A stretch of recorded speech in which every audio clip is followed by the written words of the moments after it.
പശ്ചിമേഷ്യയിൽ വീണ്ടും സംഘർഷത്തിന്റെ കരിനിഴൽ വീഴ്ത്തി ഇറാനും അമേരിക്കയും തമ്മിലുള്ള ബന്ധം കൂടുതൽ വഷളായിരിക്കുകയാണ്. ആണവ ചർച്ചകൾ പരാജയപ്പെടുകയാണെങ്കിൽ മേഖലയിലെ മുഴുവൻ അമേരിക്കൻ സൈനിക താവളങ്ങളെ ആക്രമിക്കുമെന്ന് ഇറാൻ ഔദ്യോഗികമായി മുന്നറിയിപ്പ് നൽകിയിരിക്കുന്നത് ലോകരാഷ്ട്രങ്ങളെ ആശങ്കയിലാഴ്ത്തിയിട്ടുണ്ട്. ഈ സാഹചര്യം ഒരു തുറന്ന യുദ്ധത്തിലേക്ക് നയിക്കുമോ എന്ന ആശങ്കയിലാണ് ഇപ്പോൾ ലോകമുള്ളത്.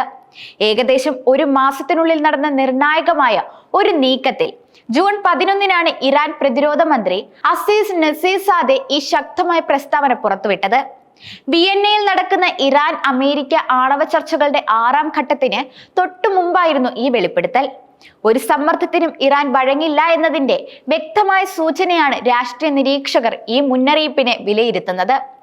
ആണവ ചർച്ചകൾ പരാജയപ്പെട്ടാൽ വലിയ സംഘർഷം ഉണ്ടാകുമെന്ന അമേരിക്കയുടെ മുൻ മുന്നറിയിപ്പിനോടുള്ള ഇറാന്റെ നേരിട്ടുള്ളതും ശക്തവുമായ പ്രതികരണമാണിത്. ഇറാനെ ആക്രമിക്കാൻ മുതിർന്നാൽ മേഖലയിലെ മുഴുവൻ അമേരിക്കൻ സൈനിക താവളങ്ങളും തകർക്കുമെന്നും അവയെല്ലാം ഇറാനിയൻ മിസൈലുകളുടെ പരിധിയിലാണെന്നും നസീർസാദെ അമേരിക്കയ്ക്ക് മുന്നറിയിപ്പ് നൽകിയിട്ടുണ്ട്. പുതിയ ആണവ കരാറിൽ എത്തിയില്ലെങ്കിൽ ഇറാനു നേരെ ബോംബാക്രമണം നടത്തുമെന്ന് അമേരിക്കൻ പ്രസിഡന്റ് ഡൊണാൾഡ് ട്രംപ് ആവർത്തിച്ച് ഭീഷണി മുഴക്കിയിരുന്നു.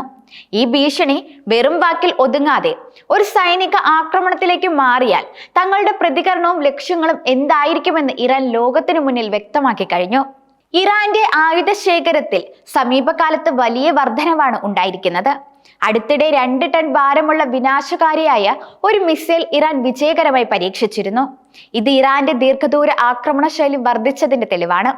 മിസൈലുകൾ കൂടാതെ ഡ്രോണുകൾ ഉൾപ്പെടെയുള്ള അത്യാധുനിക ആയുധങ്ങൾ ഇറാൻ കൂടുതൽ ഉൽപ്പാദിപ്പിച്ചുകൊണ്ടിരിക്കുകയാണെന്നും റിപ്പോർട്ടുകളുണ്ട്.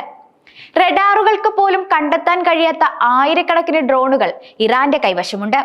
ഇവയ്ക്ക് വലിയ നാശനഷ്ടങ്ങൾ വരുത്താൻ സാധിക്കും.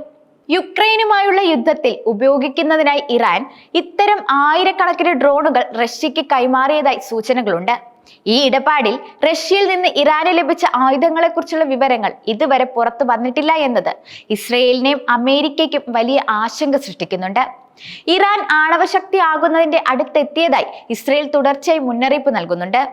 ഇറാൻ ഇതിനകം ആണവായുധം കൈവശപ്പെടുത്തിയിട്ടുണ്ടോ എന്ന കാര്യത്തിൽ അമേരിക്കൻ രഹസ്യാന്വേഷണ ഏജൻസികൾക്ക് പോലും സംശയങ്ങളുണ്ട്. ഈ സാഹചര്യത്തിൽ വളരെ കരുതലോടെ മാത്രം നീങ്ങാനാണ് CIA ട്രംപിന് ഉപദേശം നൽകിയിരിക്കുന്നത്.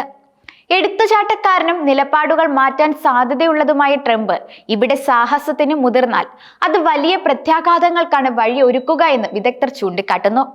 ഇസ്രയേലിന്റെ ആണവ കേന്ദ്രങ്ങളെക്കുറിച്ച് ഇസ്ലാമിക് റിപ്പബ്ലിക് ഓഫ് ഇറാന് കൃത്യമായ രഹസ്യാന്വേഷണ വിവരങ്ങൾ ലഭിച്ചത് ഇസ്രയേലിന്റെ ആശങ്കകൾ വർദ്ധിപ്പിച്ചിട്ടുണ്ട്.